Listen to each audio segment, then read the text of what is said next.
Se o torcedor do Atlético achava que já tinha muito dinheiro com os mecenas, agora não dá nem para contar quanto é que poderia vir aí com o interesse do Grupo City. Fala para a gente do que você já sabe a esse respeito. Bem-vindo à redação.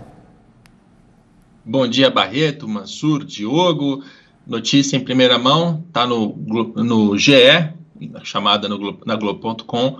O Atlético Mineiro recebeu uma proposta estimada em R$1 bilhão pelo City Football Group. É o grupo de clubes de futebol, de propriedade principalmente dos Emirados Árabes, mas também com a participação de outras duas empresas de investimento, e que opera o Manchester City, o New York City, o Melbourne City, entre vários outros clubes no mundo. Eles têm 11 clubes. E a gente tem informações do lado do Atlético e tem informações do lado do City. Eu te pergunto por onde você quer começar, Barreto. Rapaz, é até difícil, né? Quando você falou 1 bilhão aí já... abalou as estruturas. Eu acho que vale a pena entender onde é que o Atlético se encaixa nesse projeto global do City. Seria o grande nome para a América do Sul, para a América Latina? Qual é a extensão? Começamos pelo City, então. É a parte de onde a gente tem menos informações. Eu procurei o City, inclusive, para saber se eles queriam se manifestar, se pronunciar em relação a essa notícia.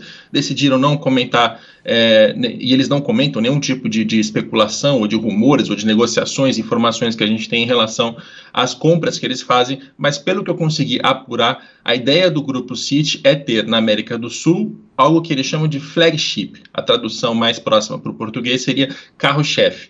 Então, seria um clube diferente de um clube como o Montevideo Torque City, que evidentemente é muito pequeno, está no Uruguai, já é de propriedade desse grupo, do grupo do City. Seria diferente do Bolívar até, porque o Bolívar é um clube de grande expressão na Bolívia, mas que está no mercado menor, e lá eles têm apenas uma parceria, eles não são donos de fato do clube. O que eles buscam é um clube para ser esse carro-chefe na América do Sul.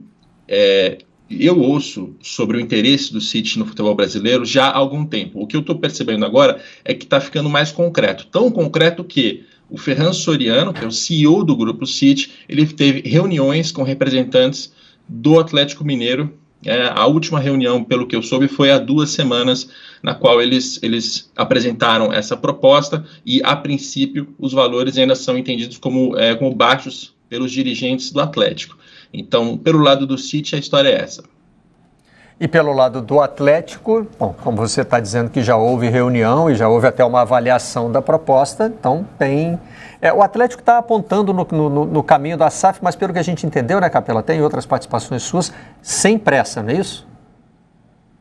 Exato. O Atlético estuda esse assunto da Sociedade Anônima do Futebol. Ele está, inclusive, negociando, como a gente percebe por essa relação que eles abriram com o City, mas eles estão num estágio diferente de outros que a gente já noticiou e que a gente está vendo acontecer. Então, enquanto o Botafogo e Cruzeiro, lá no Natal, anunciaram que tinham chegado a acordos com o Ronaldo e com o John Textor, o Atlético está bastante distante disso. Essa notícia é de uma proposta que chega, eles entendem que o valor é baixo ainda, o valor precisa aumentar para que faça sentido para esse projeto do Atlético Mineiro, mas eles não têm pressa para fechar isso.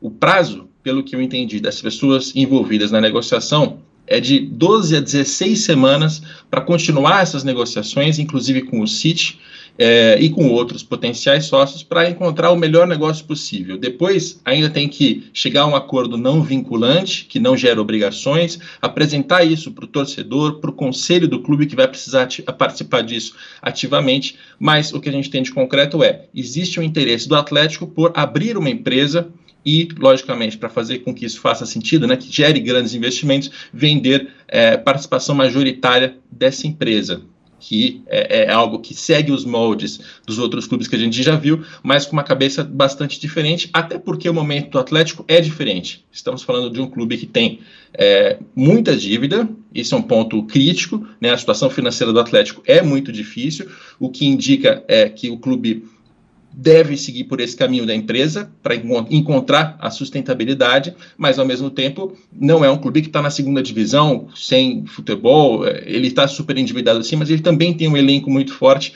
graças à participação dos chamados mecenas atleticanos. Eles emprestaram dinheiro baratíssimo para o clube, né, um dinheiro que eles nem fazem muita questão de receber de volta, pelo que a gente percebeu até aqui. Alguns desses empréstimos têm juros zero, e esse dinheiro foi o que permitiu ao Atlético ter um time muito mais competitivo dentro de campo, que já venceu o Campeonato Brasileiro. Então, o Atlético está numa posição bastante valorizada, e eles entendem que nessa negociação com esses potenciais sócios, eles têm que fazer valer esse momento atleticano.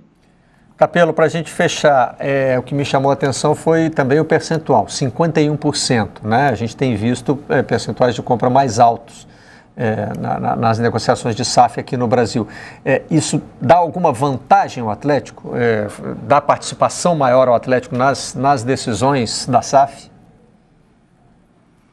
Se a SAF de fato sai e ela é constituída dessa maneira, em que a associação tem 49% e um sócio tem 51%, significa que o controle fica com esse sócio. Mas é uma negociação mais privilegiada do ponto de vista da associação do que aquelas que a gente está vendo acontecer, seja o Vasco com a decisão de vender 70%, ainda precisa passar pelo Conselho, seja Botafogo e Cruzeiro, que venderam 90% cada um deles.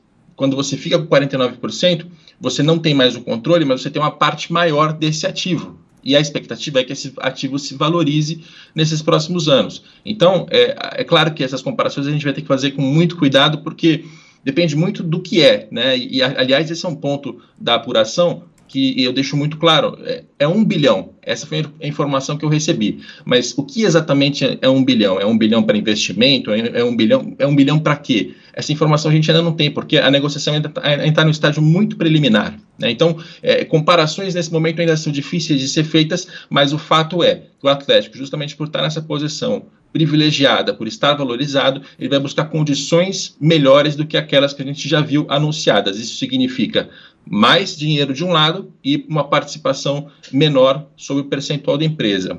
Mas deixo muito claro, a possibilidade de vender só 20%, 30%, 40%, hoje é entendida pelas pessoas envolvidas como improvável, porque se alguém vai chegar, alguém com a cabeça de um grupo City, né, que tem conhecimento em operação de futebol e tem grandes investimentos, se eles vão chegar e vão tornar o clube num carro-chefe na América do Sul, eles vão querer o controle. Então, as pessoas que lidam com esse assunto dentro do Atlético hoje sabem disso. Se vender, tem que ser por 51% para que tenha, de fato, controle na mão desse futuro investidor.